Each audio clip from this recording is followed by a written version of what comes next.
As you can see, I must have seen the damn thing 300 times, and I still chuckle at it. I can start with an announcement I think will please a lot of you. It is now definite, and I just had a phone call on it today, as a matter of fact, confirming there will be a Star Trek III motion picture.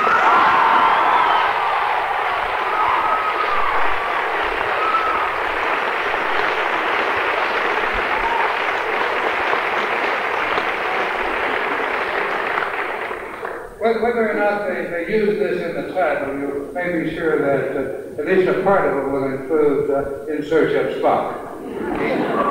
Sam Leonard Nimoy will be back, Bill Shatner will be back, and I think most of the other actors, if I have my way, you'll see them all back in the new picture.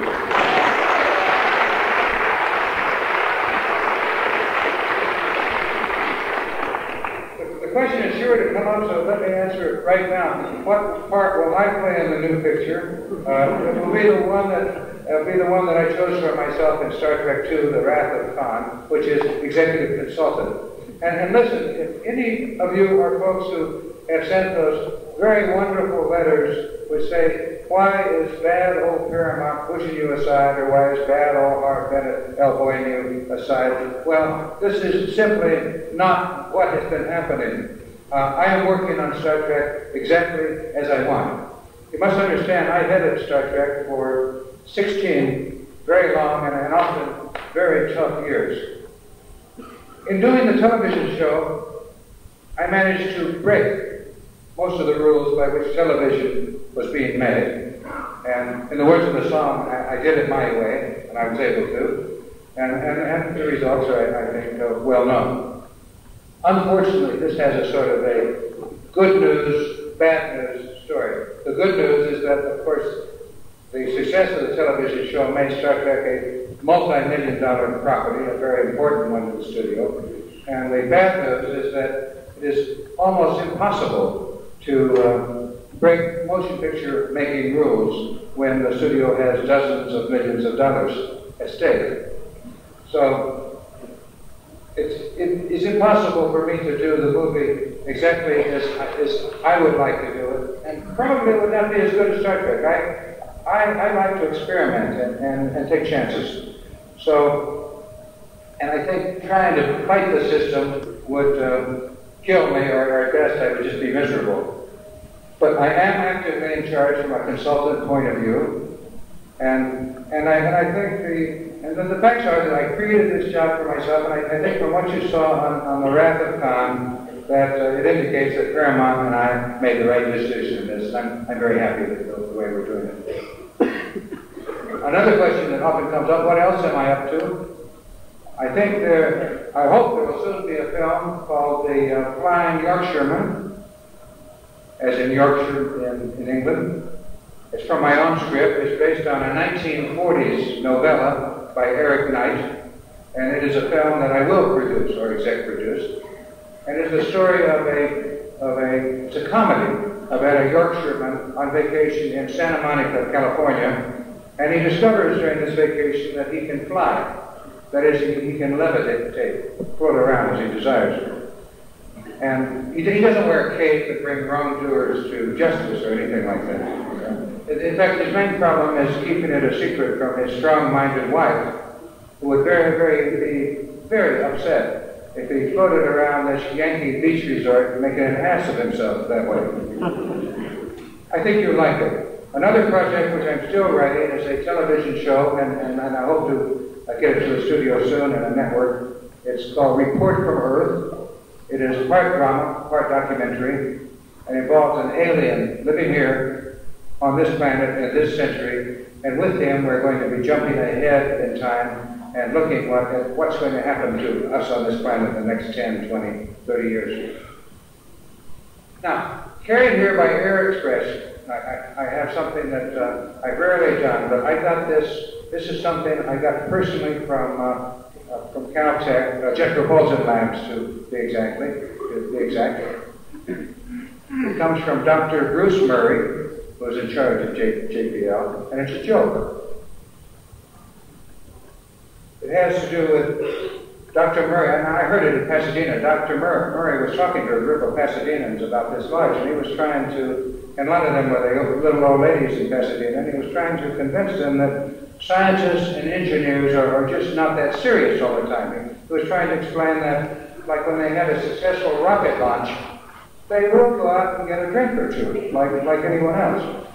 And he was talking about a recent launch, and he said that on a recent launch, they had a successful one, and one of his engineers didn't get home till about 1 o'clock in the morning, and his wife said, and he was, oh, was he smashed out of his gourd.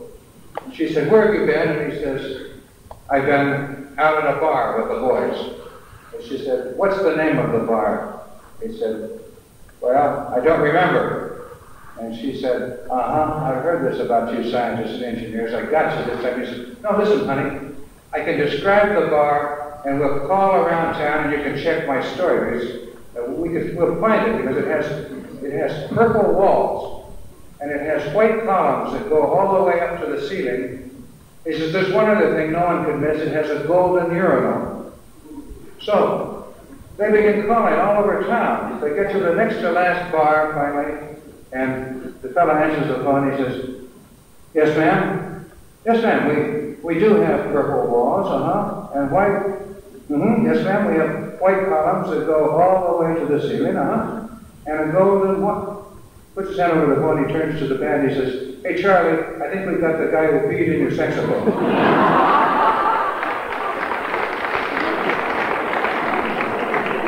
Now, that is straight from one of the most interesting and greatest bands in rocketry today. I didn't want you to miss it. I don't know how this leads us into the immediate future.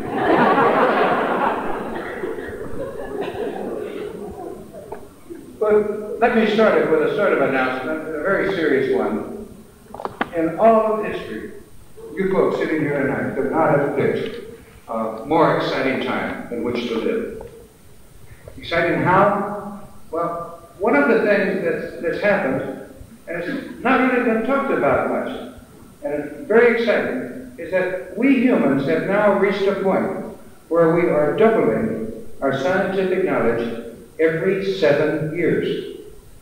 And as those of you who know math realize, this is an exponential increase. Or to put it another way, if back in 1961, if we had taken all the scientific knowledge we had and built a huge library big enough to hold it, and it would have had to have been an enormous library to hold it, because in '61 we had jets by then, we had the beginning of computers, we had television was quite well established. So any library holding that would have to be enormous. 7 years later, 1968, our scientific knowledge would have doubled. It would have taken 2 libraries. But this is where it begins to get interesting. By 1975, 7 more years later, it would have taken not 3 libraries, but doubled. It would have taken 4 libraries, 4 of these enormous libraries to hold what we had in '61. Still another 7 years later, today, 1982, our knowledge has doubled again. 8 such libraries. Now, however difficult it is to believe, we have now 8 times the scientific knowledge we had in 1961. At 21 years, is staggering. We humans hardly increased our scientific knowledge that much in the last 500 years. I think the computer is probably the most perfect example of how fast we're learning. When we built the original Enterprise bridge back in 1964, and you'll be seeing some of that tonight later, we could not go out in a shop and buy buttons for our computer.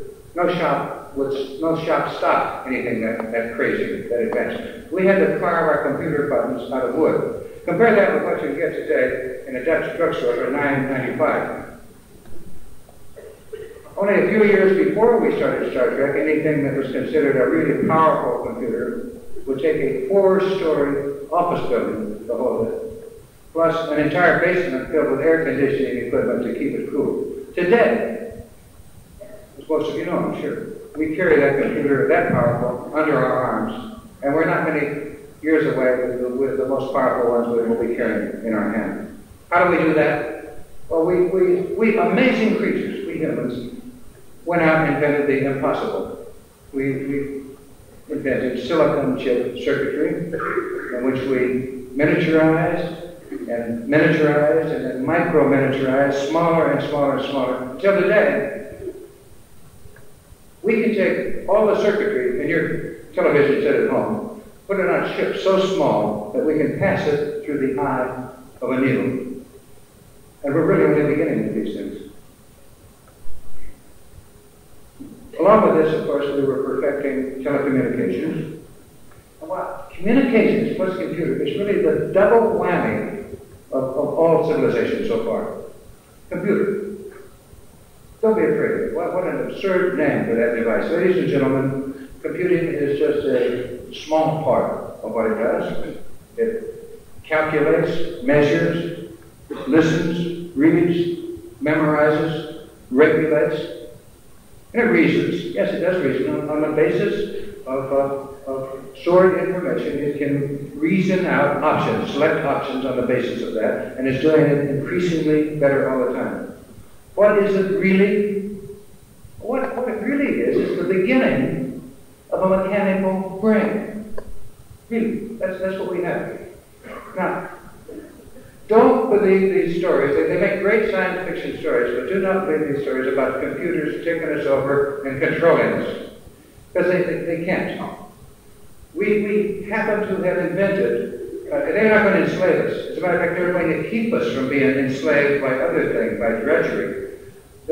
We happen to have invented the perfect servant. It is, and the fact that it is a mechanical brain is no more an affront to anyone's God than levers and pulleys which augment the muscles of our arm, or mechanical kidneys or heart machines or things like this, or symbols or printing for that matter, and libraries which do some things better than our brains can do.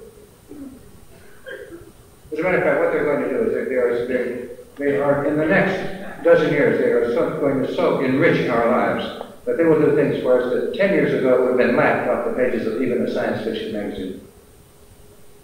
Now, let's take this doubling of information a little further. Just 7 years from now, 1989, our scientific knowledge will have doubled again. It will zoom to 16 times greater than what we have now. And 7 years later, 32 times greater. And many of you will not have reached middle age by then. As a matter of fact, it is likely by then you will not be considered middle-aged until you're in your 50s or even 60s. And you'll all be enjoying sex through your 90s, and that's my good news for tonight.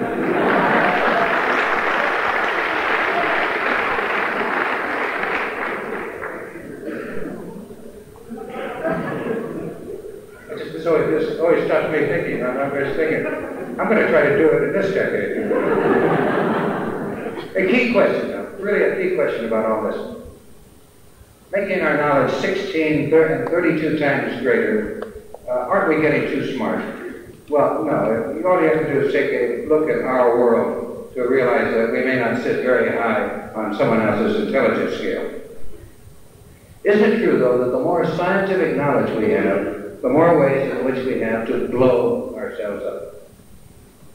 That question literally scares the hell out of some people, and I don't blame them. But the answer just happens to be no. It is not necessarily true. We have many, many other equally legitimate alternatives, ones that have little to do with blowing ourselves up. One of these is what we were just talking about a minute ago, our amazing advance in scientific knowledge, which is through computers and other things, has taken us to the point where we can study things of incredible complexity. Almost infinite complexity now. Perhaps even, and for sure even, the extraordinary complexities of human behavior itself. Why do we act as we do? Why do we literally have to invent reasons to hate one another? Sometime in the exciting years ahead, in your immediate exciting years ahead, a whole new breed of scientists are going to become possible. Tomorrow's Newtons, tomorrow's Galileos, who will this time explore not those natural laws governing matter, energy, mass, but those natural laws which regulate human behavior. A new kind of scientist who can teach us how to wipe out those diseases called hatred and violence, and which will give us a chance to at last attain racial maturity. When will these good things come to pass? One day when my 8-year-old son is your age, will there still be a tomorrow? A bit later, when you are my age, will you still be here to celebrate humanity's victory over hatred? Listen carefully to this, please. We can make it. We can make it easily. The formula for human success in the years ahead holds only one question mark. And that question mark, and I hate to dump it on friends such as you, but the question mark is you.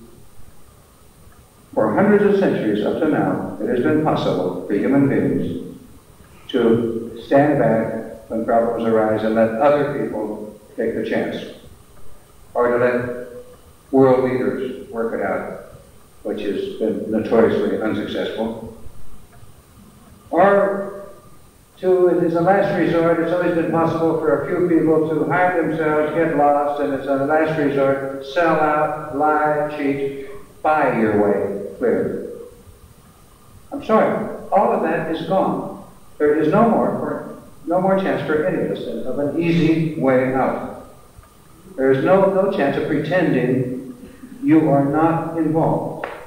There just ain't no place left in which human beings can hide.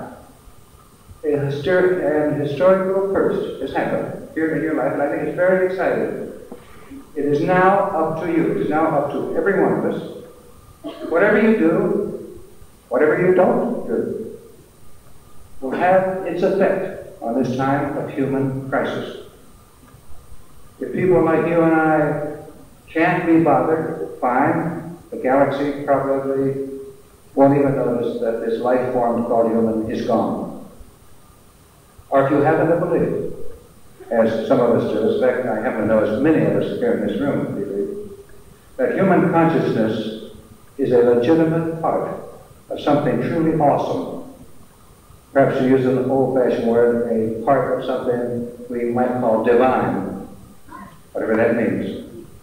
They're a man and a woman, whether you like it or not, that consciousness of yours is not an unimportant thing. You cannot be a legitimate part of all that is without being damned important yourself. That's all I'm going to say on this subject tonight. I'll talk about it some more another time and write about it. But I am convinced that part of that story of where we're going is going to be played out in space. In real life science fiction settings, space as it really is, and I want to show you a remarkable, very short film that has to do with that. It's called Spaceborne. What you see may look like $1 million opticals. They're not. Every foot you'll see in this has been shot by our astronauts in space, and it will include space footage, some space footage that you have not seen, or the general public has not seen. As you watch this now, you may feel down about what I've been talking about. This is going to lift you right back up when you see what this small animal, these our brothers and sisters up there have done. My only sister up there is Russian at this time. That scares me because I hate to think that Russia is going to have the historic first between a man and a woman in space. It seems to me America deserves it.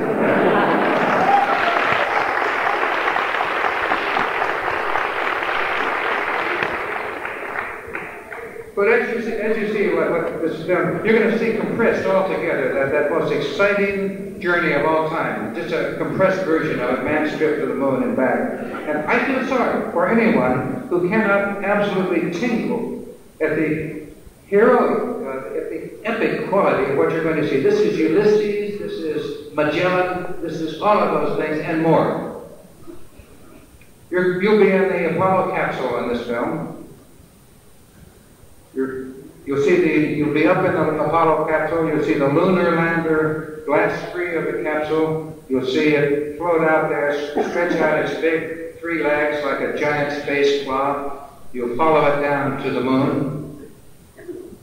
You'll see it select its landing. You'll be inside it from the film as it selects its landing place. There's an awesome shot comes right after that of a tiny human figure against a gigantic lunar landscape, a landscape that you have probably not seen. Then with the astronauts back inside, you'll see Earth and Earthrise over the moon. You see our blue planet, and then you'll see the capsule take off, shoot into the sky. You may wonder who took the film of it going up. You have to figure that out for yourself. You'll see it reconnect with the capsule and make its trip back down to Earth. Well, there's one thing in it too. You'll see our astronauts, with a couple of Russian astronauts out of it, up there, like children in their skivvies, their white shorts, bouncing around in 0 gravity, like a group of great kids is really what these wonderful men are too. There's a lot of boys in it. So,